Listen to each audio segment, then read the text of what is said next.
August, the 7 o'clock advisory coming in from the National Hurricane Center. No big changes from the special advisory last hour. Pressure down to 945 millibars, 130 mile per hour winds. This is a Category 4 hurricane. We're getting the last couple images on satellite here as sun begins to set, but you can see in those images the explosive thunderstorm development that we've had around the core of this storm. And at this point, there's really no slowing this down as it continues to chug 23 miles an hour toward the coastline. It sits just due west of Tampa. We already see those hurricane gusts pushing their way, penetrating their way inland on the coast. We have a shift of the wind.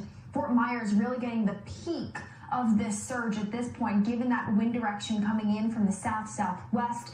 That's going to be the concern for Tampa as we look into the next couple of hours as that high tide starts to creep in closer to midnight. But here's a look at satellite. We've seen a little bit of a jog off to the east, but now starting to continue its pull up to the north. This is going to continue to wobble. The key messaging here is ultimately you need to be in your safe place. Evacuation orders were in place for a reason. Now we're hunkering down. Tampa Bay, we have about a good 2 to 3 foot surge already, and this isn't even the worst of it. You can see the winds pulling in from the south, not so great up towards Old Port Tampa, where we're seeing that Easy Bay 3 foot surge as well. We're going to bring you these numbers. And hunkering down they are down in Florida as we speak, as this hurricane is going to make landfall in just a few more hours and into the morning. It's going to get worse. Anyhow, we'll talk about that shortly, but you had many places to be tonight. You chose to be here with me, and for that, I am forever grateful. Thank you very, very much for tuning in to the live broadcast of the Douglas Ducote Show tonight. You had many places you could be. You chose to be here with me, and for that, thank you. Hurricane Helene has intensified into a major Category 4 hurricane with winds between 130 to 156 miles per hour as it continues on its path. It will bring the monster storm into Florida's Big Bend region with a potential unsurvivable, are you ready for this? 20-foot storm surge. It's a catastrophe hurricane with flooding and rain throughout the night and into tomorrow morning. The National Hurricane Center warns that Hurricane Helene will continue to intensify and even possibly becoming a Category 5 before it makes landfall. Don't think that's going to happen. Many of the meteorologists that I have spoken with, some are friends of mine, one that I've known since high school, that I went to high school with, doesn't believe that's going to happen, but it's still a possibility. Regardless, a 20-foot storm surge is astronomical, my friends. We're looking at St. Petersburg and Naples already reporting a storm surge of 2 to 3 feet and increasing. The National Hurricane Center says there is a significant risk of life-threatening storm surge along the entire west coast of the Florida Peninsula, as well as Florida's Big Bend region because of Hurricane Helene's massive size. We're looking at just from Suwannee River in Florida and south, Appalachia up to 10 to 15 foot of storm surge. And that is just astronomical. It's absolutely crazy. We're looking at up to 400,000 people are out of power at the moment. And in the middle of all this, who chose not to evacuate is one of our moderators. And he obviously has power tonight, or he's on a generator because he is moderating our show as we continue with this coverage tonight.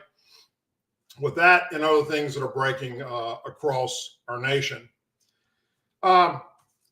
Look, every time there's a hurricane, I talk in depth about it. I'm no expert.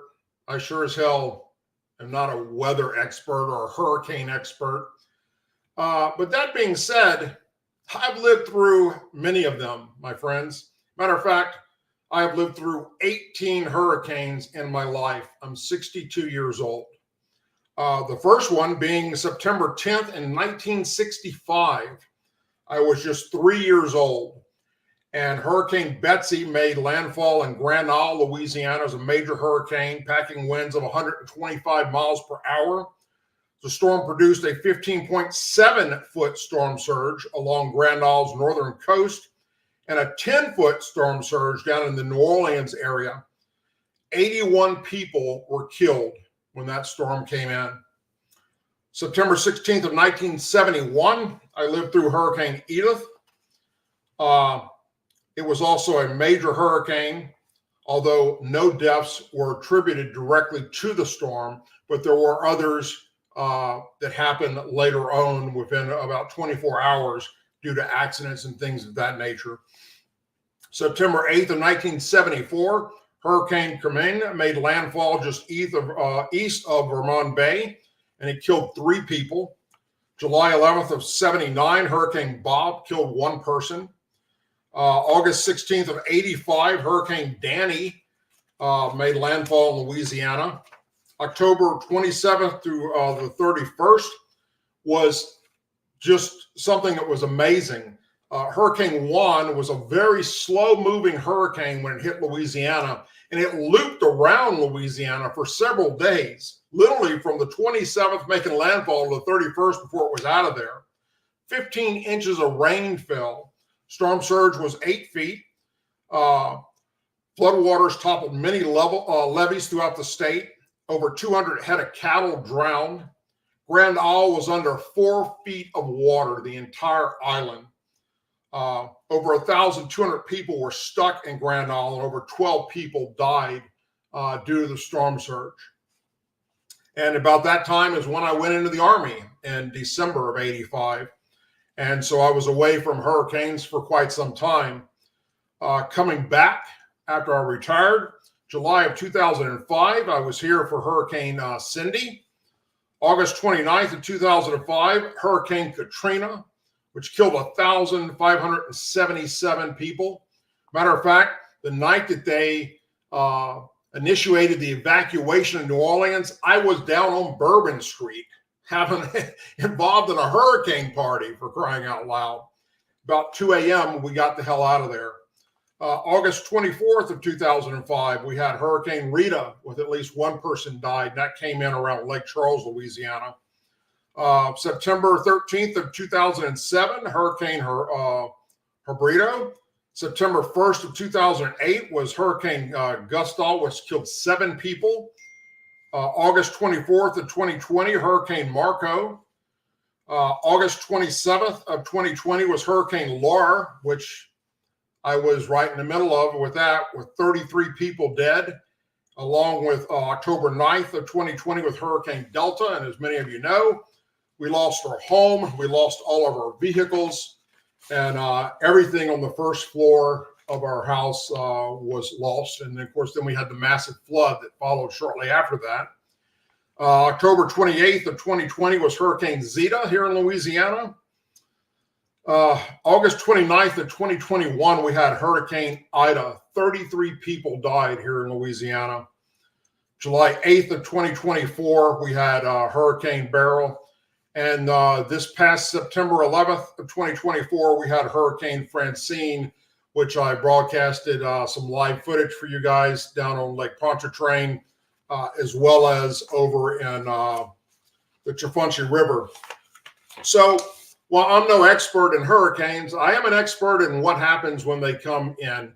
And depending on where you're at, if you're in the northern part of the hurricane where it's making landfall, or you're to the right side of it, if you're looking at it as it's coming up on a map, or let's say the east side of the hurricane, that's where the massive winds are and when it's making it spin.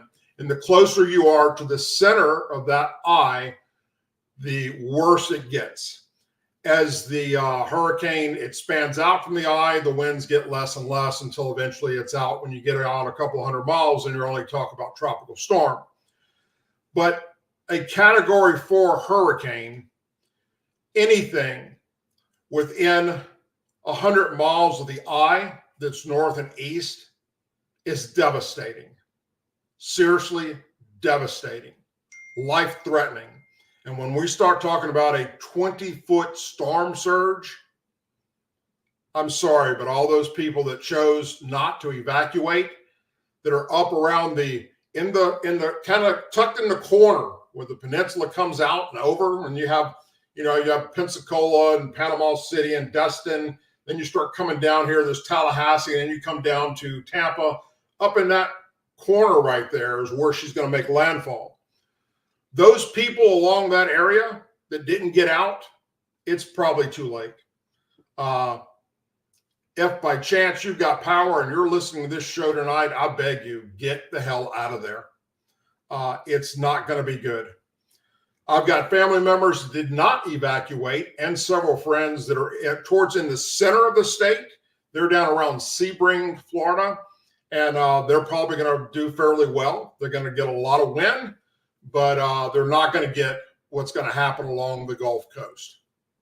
So this is nothing to play with.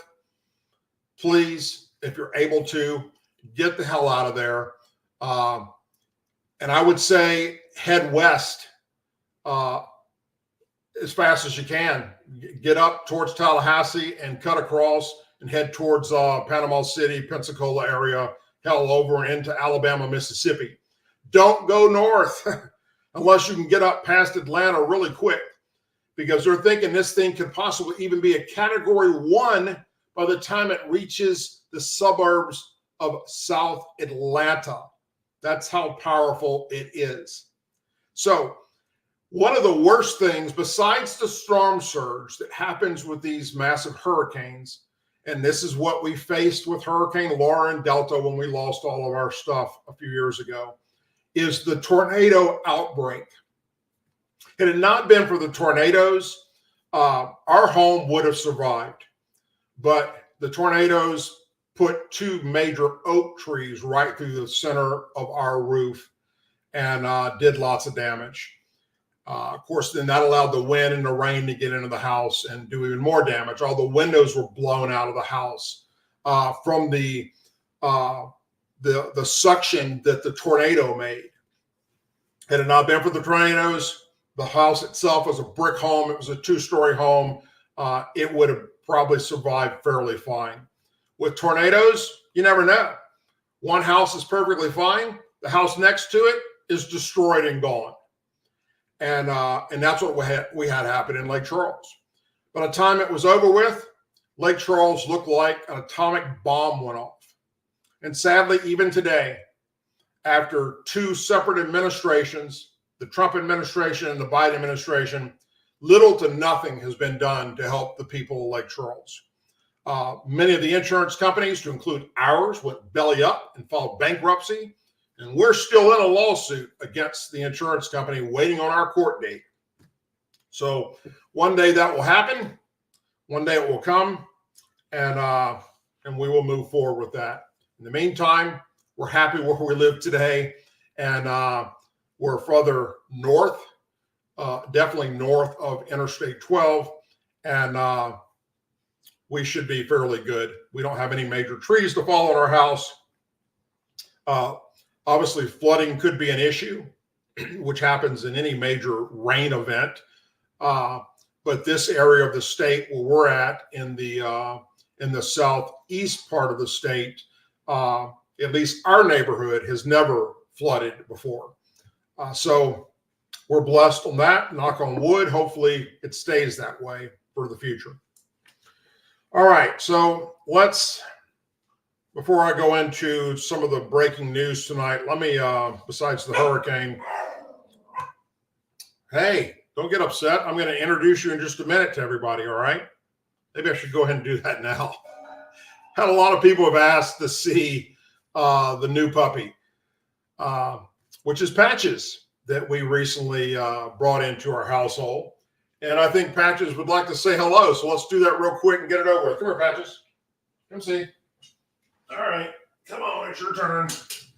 Get up there and introduce yourself to everybody. Folks, this is Patches. Patches, say hello.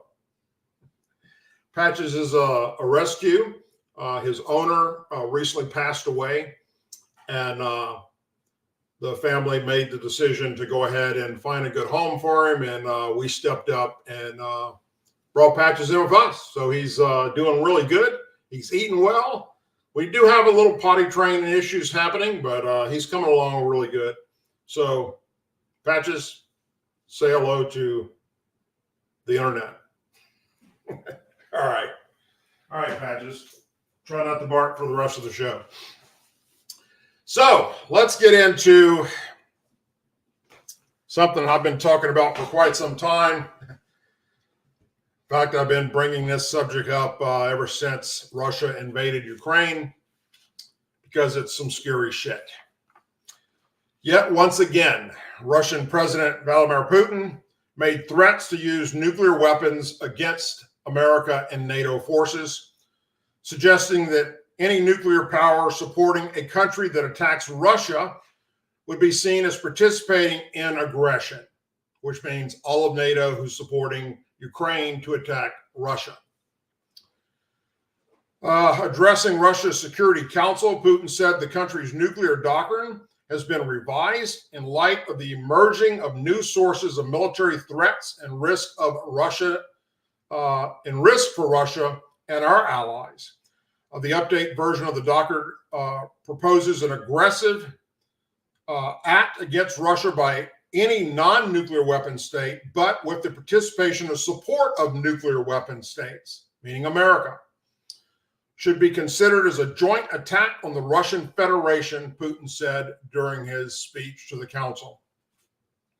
He did not specify whether Russia could respond to such an attack with nuclear weapons, but said the conditions for their use would be reliable information about a massive launch of aerospace attack means and their crossing of our state border. He added, "We reserve the right to use nuclear weapons in the event of aggression against Russia as a member of the Union States. Putin's decision to change Russia's official nuclear doctrine comes as the United States and United Kingdom are considering whether to give Ukraine permission to fire Western-provided missiles deep into Russian territory."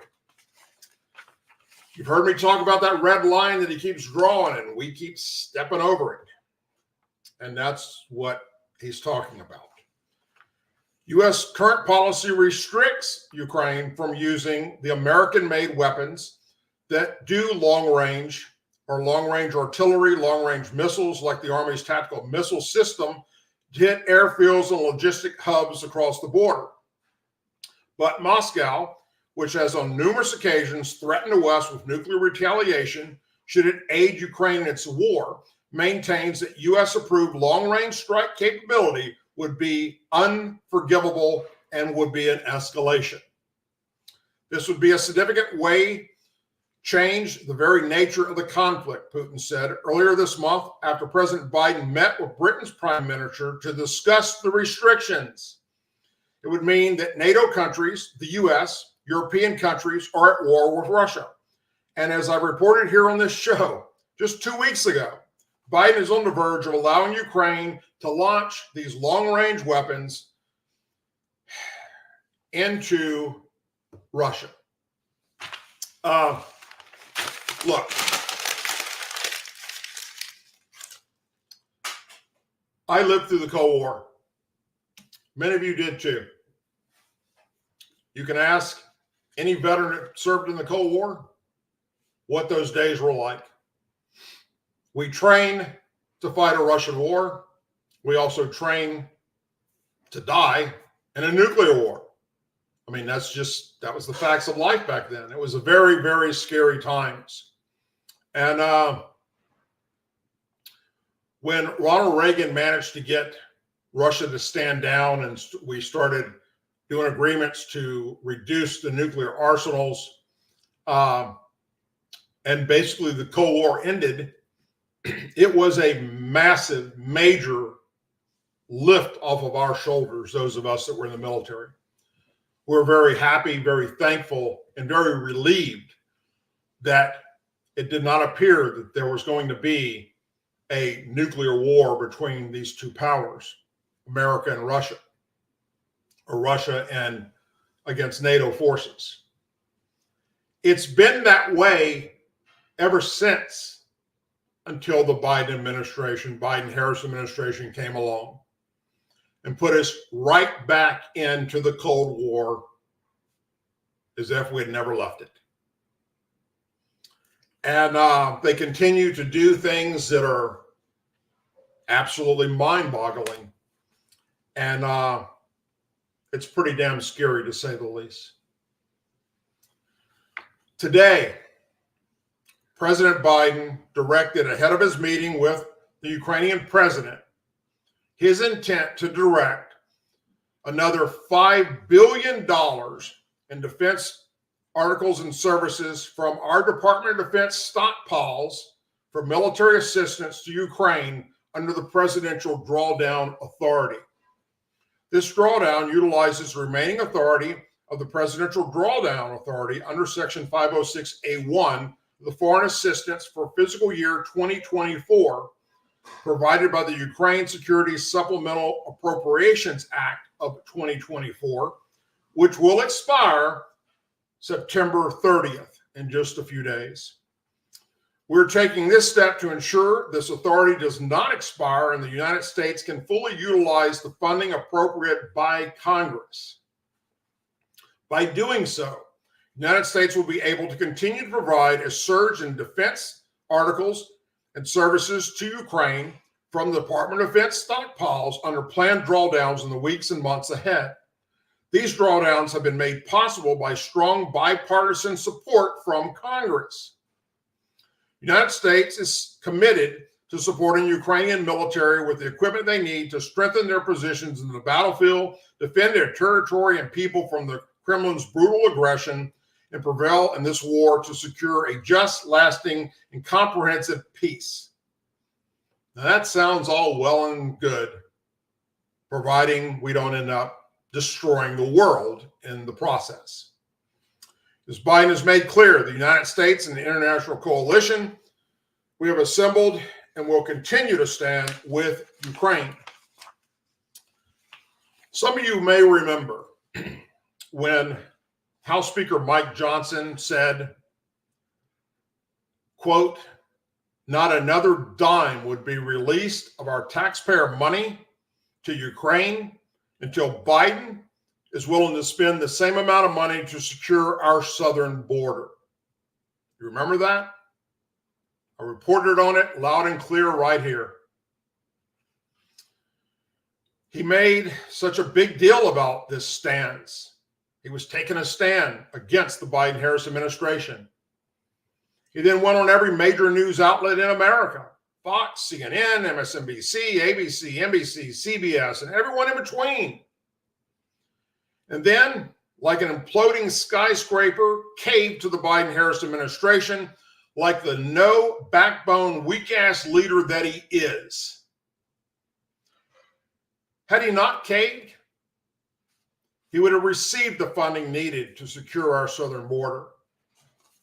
And then the taxpayers wouldn't be as concerned about the money that is going out like water out of a faucet to this apparently endless war that's happening with Ukraine and Russia. And let me remind you, for those of you that are not military savvy or aware of how this is happening, how is this little bitty country of Ukraine able to withstand years now of this war? It's only because of America and NATO supplying them with the weapons they need to fight Russia. Basically, we are in World War III right now, fighting Russia through Ukraine. And every red line that Putin draws and says, if you cross this or you do this, we're going to go to nuclear weapons. And of course, Joe Biden crosses it and he doesn't. For instance, if you give them battle tanks like the M1, that's a red line. We gave them the battle tanks, and so did other countries, gave them the type weapons they needed, battle tanks, to fight off this aggression. We talked about giving them F-16 fighter planes. If you do that, that's a red line. We're going to resort to nuclear weapons. What's the Biden administration do? We gave them F-16s. There's been numerous red lines that he continues to cross, Biden and Harris. And now we're down to this long-range missile capability. If we supply them with the missiles that can strike into the heart of Russia, he says today he will use nuclear weapons. We're calling his bluff. We continue to call his bluff. So far, thankfully, it's worked. But you see, anyone that pays attention to this or understands how this is all connected, I guess the best way of putting it would be to say that, let's say you have, I don't know, a wolf that you've cornered. And every time it tries to get out, you're beating it and sending it back and beating it, and sending it back into that corner. You have a massive amount of whatever you have, whether it's shot collars or tasers or baseball bats. You're not letting that wolf out of that corner. Eventually, that wolf is going to say, fuck it. I got nothing else to lose, and is going to give everything he's got to kill you, bite you, rip you to shreds, even if it means he's going to lose his life. And I feel, and so do many other people that have served in the military and that have studied Russian doctrine and military doctrine for years, that Putin is that wolf. That we're going to reach a point where he's going to say, fuck it. Now, do I think he's going to launch a full-out nuclear assault on Ukraine? No. It would be stupid to do that because he's going to kill his own people in the process. But I could very well see him using tactical nuclear weapons, which are very small, very sophisticated to target just a smaller area. If he does that, NATO will respond with an all-out nuclear blitz against Russia. They then turn around and fire everything they got at NATO. And then that is the end of the world. That is what the Biden-Harris administration is leading us into. They refuse to go meet with Putin. They refuse to do anything other than to continue to pour money into Ukraine. Now, I understand we cannot allow Russia to take over Ukraine because they're not going to stop there. They've already made that clear what their plan is. Every country that separated from the Soviet Union when the wall came down, when Reagan was president, Putin wants them back into one big, huge Russia. He wants all them, he wants it back, along with the weapons that they took with them. That's what his ultimate goal is, everybody. And this administration refuses to sit down at the table and have talks about how to end this conflict. Donald Trump, on the other hand, has made it very clear what his intentions are if he gets elected president. He will meet with Putin, and he will end this conflict of these hundreds of thousands of innocent men, women, and children on both sides that are being slaughtered daily. It's a very, very sad situation. And one person's willing to meet and talk to them and try and put sense into this thing and come up with a plan to stop this aggression. Just like he did when he was president for 4 years and stopped Russia from doing exactly what they did when Joe Biden became president, which was go into Ukraine.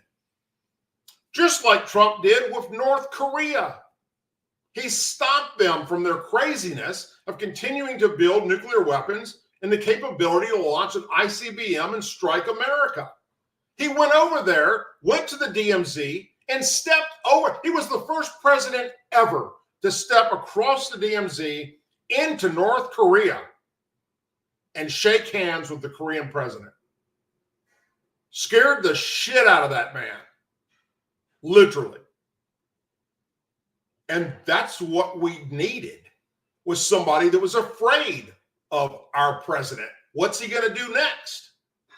What's he capable of doing? He's making all these threats. If you do this, this is what I'm going to do. And he kept North Korea in check. He did the same thing with Iran,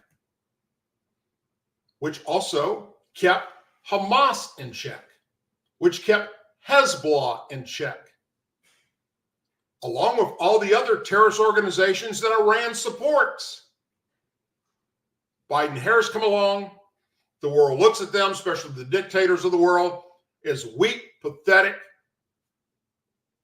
clueless idiots that they are. And now we have the whole world on fire, not to mention our own country.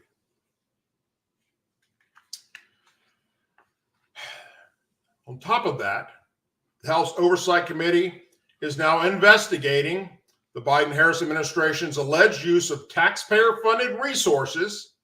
Guess what for?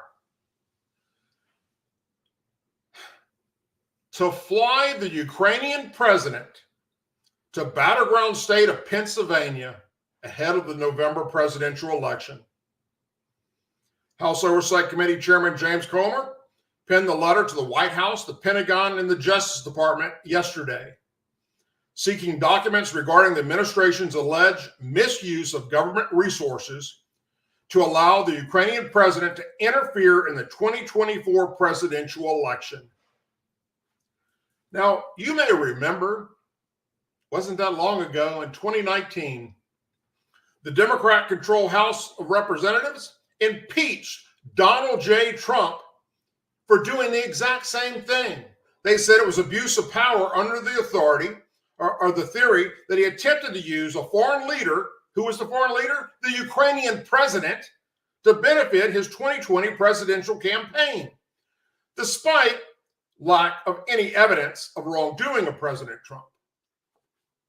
Comer said the Biden-Harris administration recently flew the foreign leader, the Ukrainian president, on an American taxpayer-funded flight to Pennsylvania, a battleground state in the upcoming 2024 presidential election, which has been described as the trickiest battleground state for Vice President Kamala Harris to win.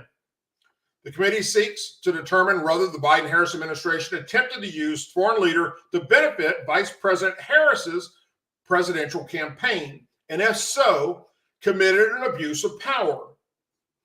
Comer said his committee is investigating the circumstances that led to justifying the administration's transport of that president on a Department of Defense Air Force aircraft to Pennsylvania. Comer said the flight itinerary included a stop in Pennsylvania to meet with the Pennsylvania Governor Josh Shapiro. Comer also cited a recent interview with Zelensky in which he was critical of Trump and his running mate, Senator J.D. Vance, calling the Ohio senator too radical to be vice president of the United States. He further stated his belief that President Trump and his administration would not be able to stop the war, as Trump claims he will, despite this being one of President Trump's main campaign platforms, and peace in the region under the eternity of former President Trump administration, Comer wrote. This rhetoric coming from a foreign leader released in anticipation of a U.S. taxpayer-funded visit about the current administration's political opponent is highly concerning. The committee is investigating any coordination of communications along the Biden-Harris administration, Pennsylvania's Office of the Governor, and President Zelensky for use or solicitation of use of government property to potentially benefit Vice President Harris's presidential campaign. What reason on God's earth did they fly the Ukrainian president to Pennsylvania to meet with the governor there? What? If this isn't presidential interference in an election, I don't know what is. In a letter to Attorney General Merrick Garland, Comer reminded that the DOJ is highly focused, it claims, to combat foreign election interference, specifically from adversities.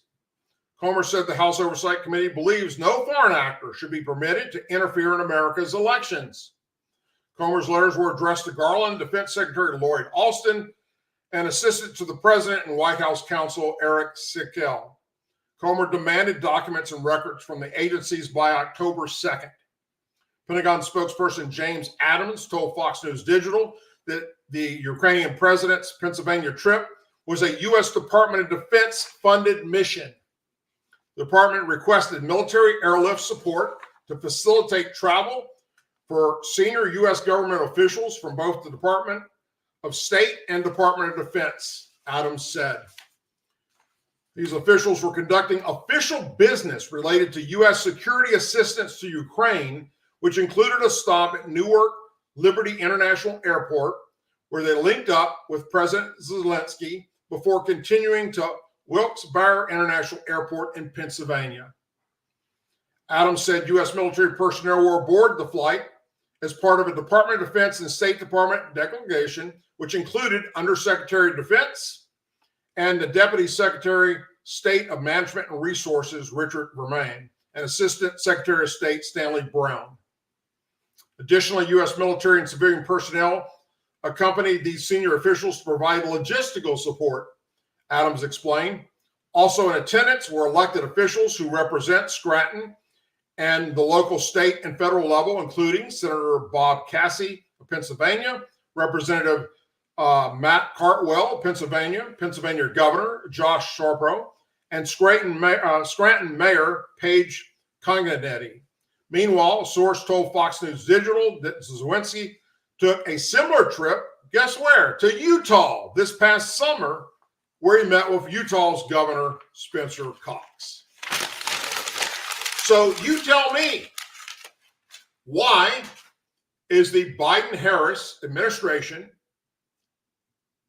taking the Ukrainian president and flying him around America on your dollar, especially the battleground states like Pennsylvania? For what? What did he go there for? We, the people, need to know that.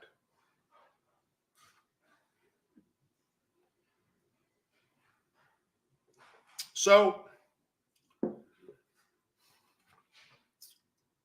I want you to listen closely to this, especially if you're a Democrat or a liberal.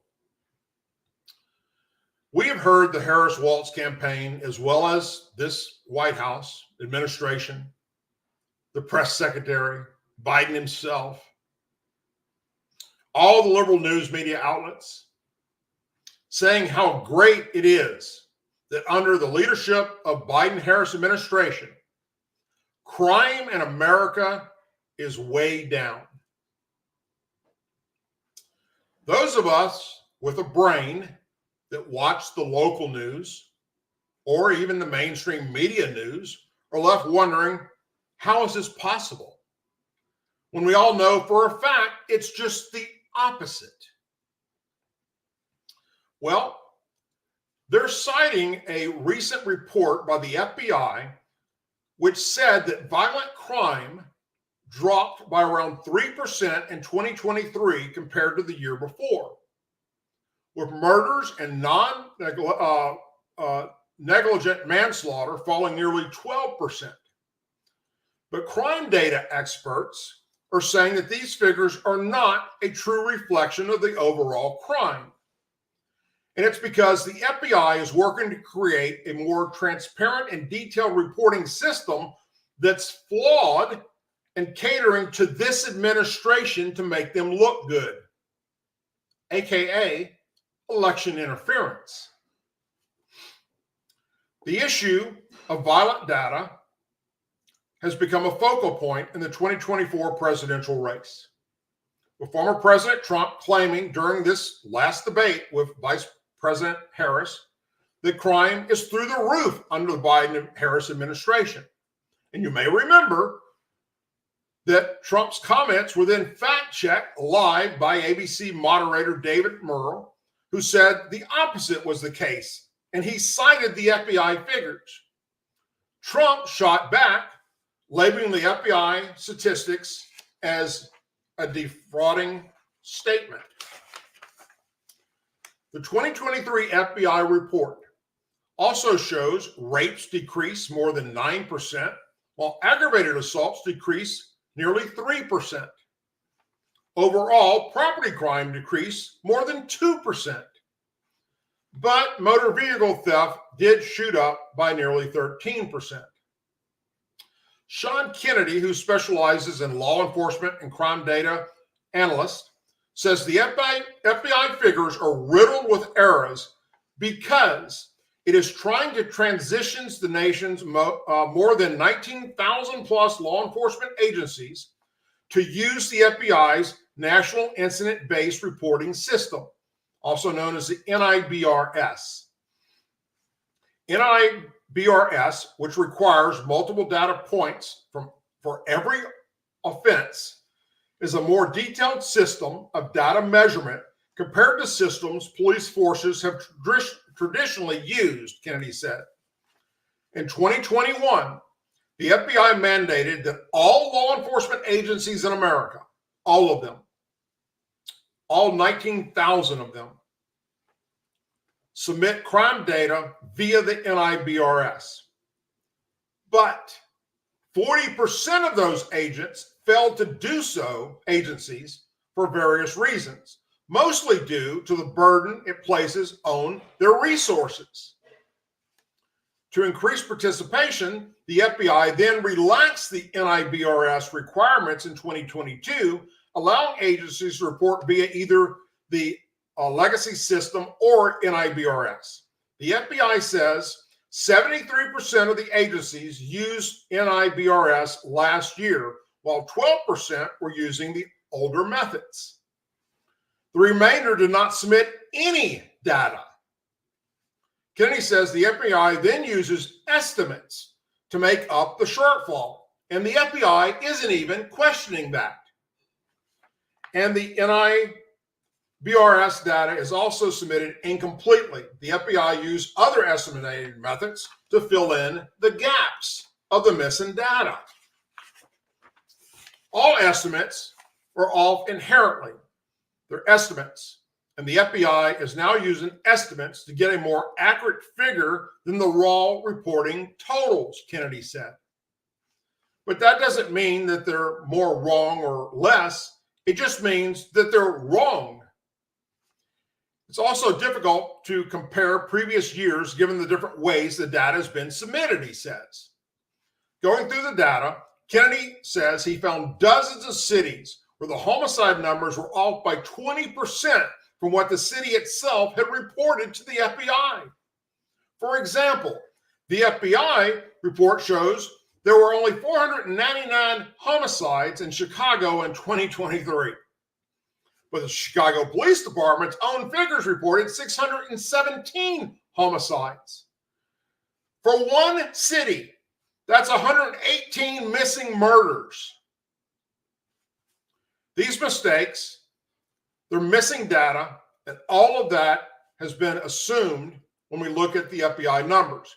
It's likely the FBI received data for only part of the year, so the offenses count that they reported reflect either mislabeling by the FBI, where they made a mistake or put aside, or they had to intent out the analysts, where they're guessing effectively what it would have been like for the rest of the year.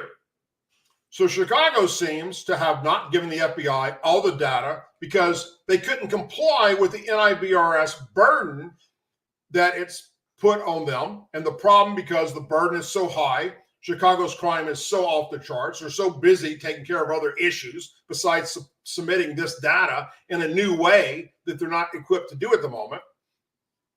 So therefore, the FBI is just going to guess, Kennedy said. Kennedy is also the executive director of the Coalition of Law Order. NIBRS numbers aren't better or worse per se. They're just flawed, he continues to put out.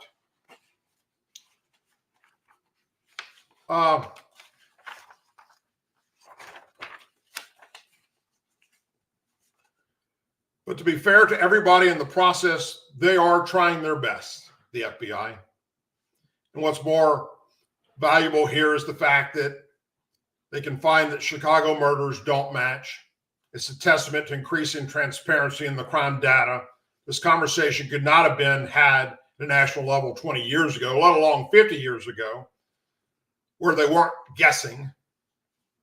You see, what you have to think about is out of all these, how many was there? A total of law enforcement agencies, 19,000 law enforcement agencies across America.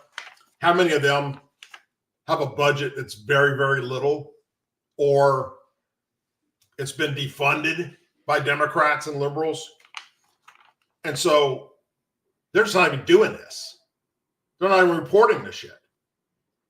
So no matter how you look at it, the FBI data that the Democrats and liberals in this administration and Harris and Waltz are spreading is false. It's not true. So the next time one of your Democrat or liberal friends tell you that crime is down in America, thanks to this administration, refer them to tonight's show for the facts so that they can find out how wrong they actually are.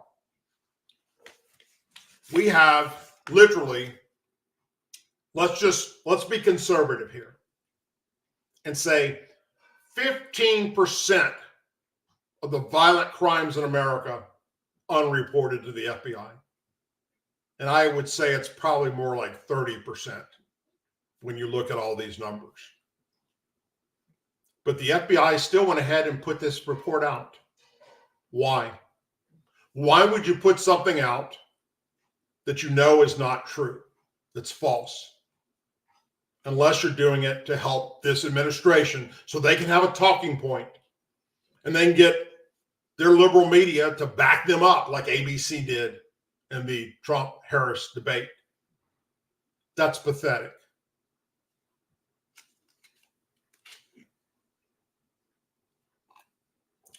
Something else that's pathetic.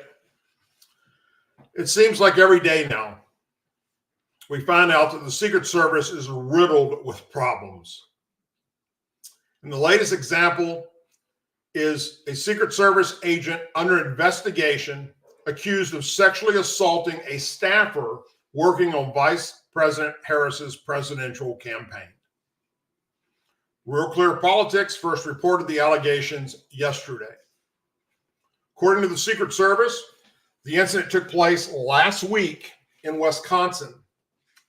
According to the report, several Secret Service agents and Harris campaign staffers were in Green Bay to work on security measures for the upcoming rally that Harris and Waltz were having. The campaign event in Green Bay ended up not taking place, and the campaign switched the rally location to Atlanta, Georgia. Of course, this is after holding a rally in Madison, Wisconsin that was last Friday.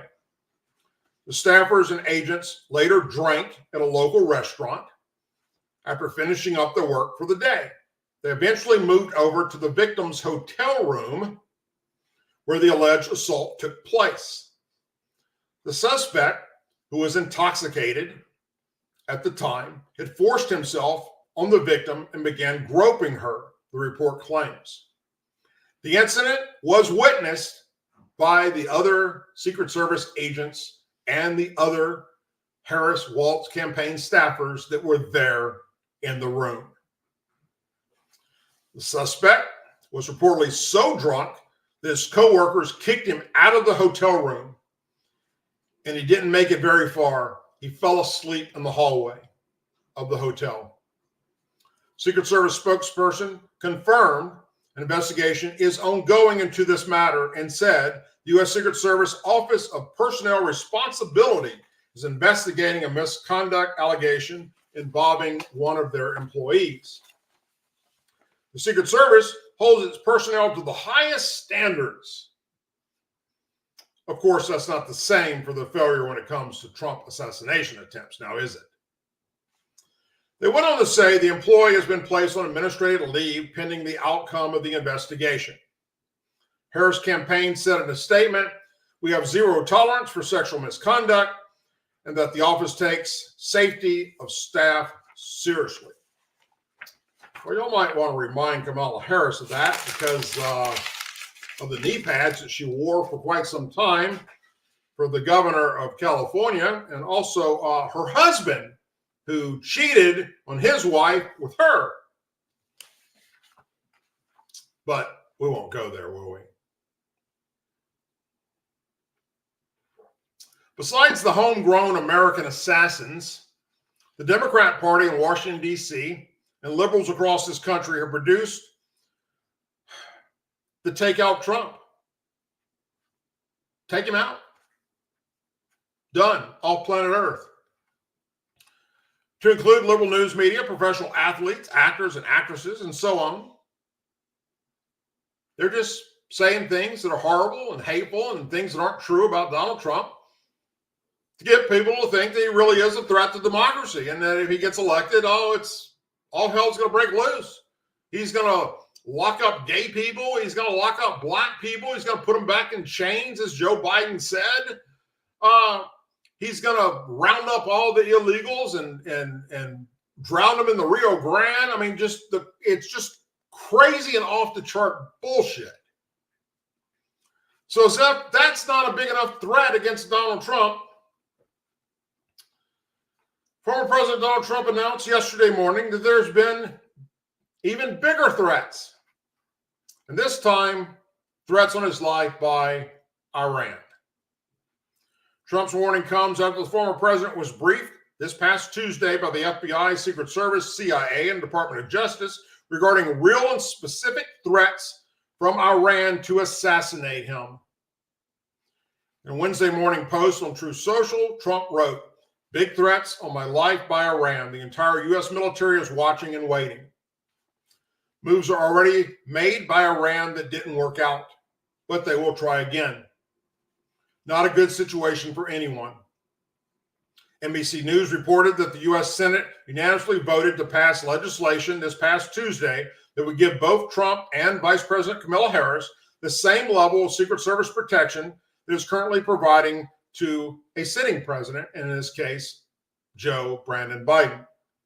The bill, which is called the Enhanced Presidential Security Act, was also passed unanimously by the House of Representatives recently. In his Truth Social post, the former president thanked Congress for unanimously approving far more money to the Secret Service to help protect him and Harris. Trump said it was nice to see Republicans and Democrats get together on something. In light of the threats against the former president's life, Trump said he is currently surrounded by more men, guns, and weapons than I've ever seen before. He added, an attack on a former president is a death wish for the attacker. On Tuesday, Trump campaign communications director Stephen Chung released a statement saying President Trump was briefed earlier today by the Office of the Director of National Intelligence regarding real and specific threats from Iran to assassinate him in an effort to destabilize and cause chaos in the United States in our elections. He explained that the threat has been identified by intelligence officials and that he continued and coordinated attacks have been highlighted in the past few months. The Trump campaign communications director noted that law enforcement officials from multiple U.S. agencies are continuing to ensure that the former president is protected and that the 2024 election is free from interference. He added, make no mistake, the terror regime of Iran loves the weakness of the Kamala Harris and Joe Biden, is terrified of the strength and resolve of President Trump. And that's a very true statement. He will let nothing stop him or get in his way for his fight to help America, the people, and to make America great once again. According to the Post-Millennium, U.S. intelligence agencies uncovered an Iranian plot to assassinate Trump earlier this year. Over the past few months, the former president has survived assassination attempts, as we all know, July 13th rally in Pennsylvania, and the Trump International Golf Course in West Palm Beach, Florida. Trump then, in a speech yesterday, don't know how many of you heard it, but I liked it. It was pretty damn good. You can see it. It's all over social media. called out Iran personally, saying that if he were the president of the United States and not Joe Biden, and Iran tried to assassinate a former or current American president, he would order a military strike on every city in Iran, leveling it to the ground.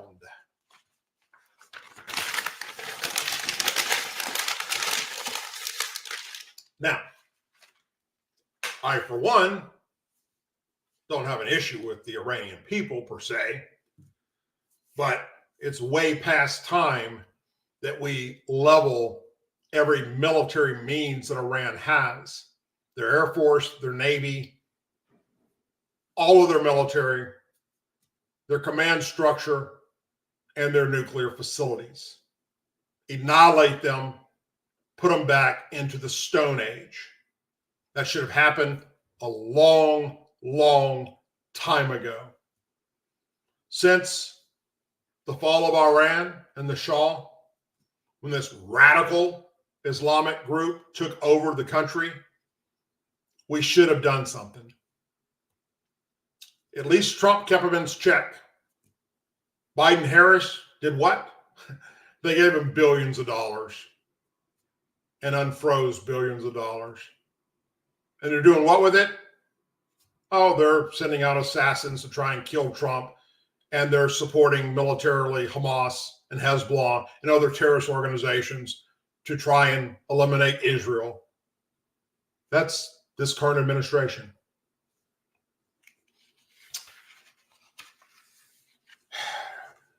I'm going to leave you with one last thing tonight that's actually pretty damn funny.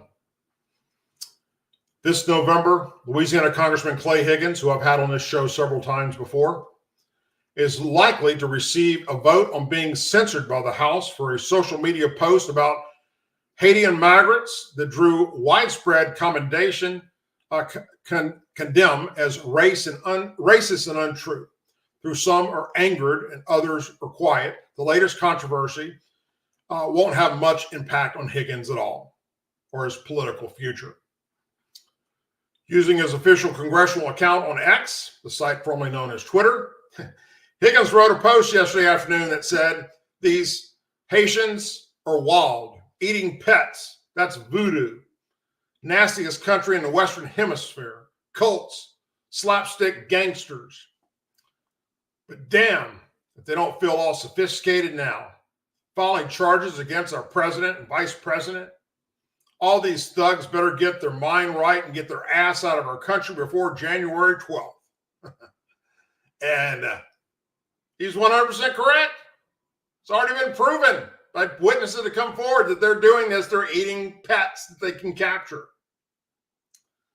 Well, the Congressional Black Caucus is not dealing with it very well.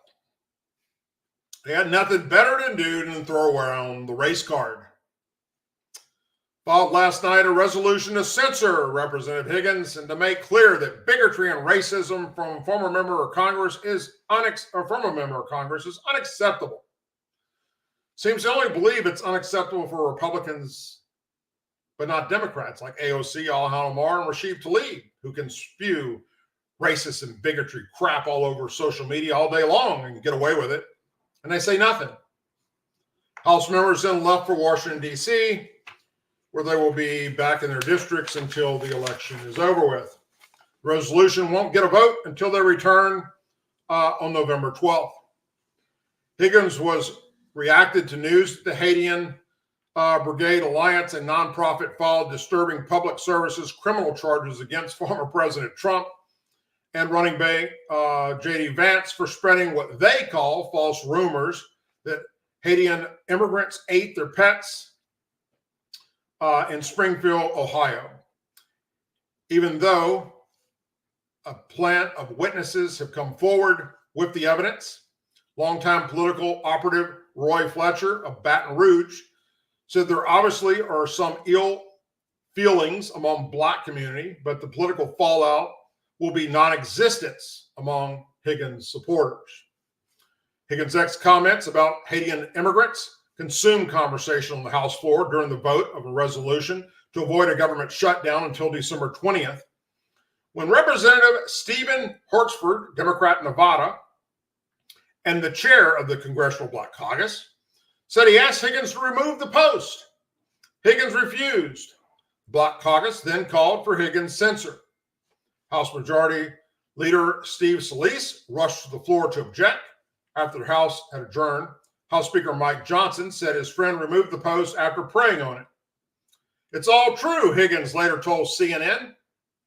I can put another controversial post up tomorrow if you want me to. I mean, we do have the freedom of speech, I thought. I'll say what I want, Higgins continued. It's not a big deal to me. It's like something stuck on the bottom of my boot.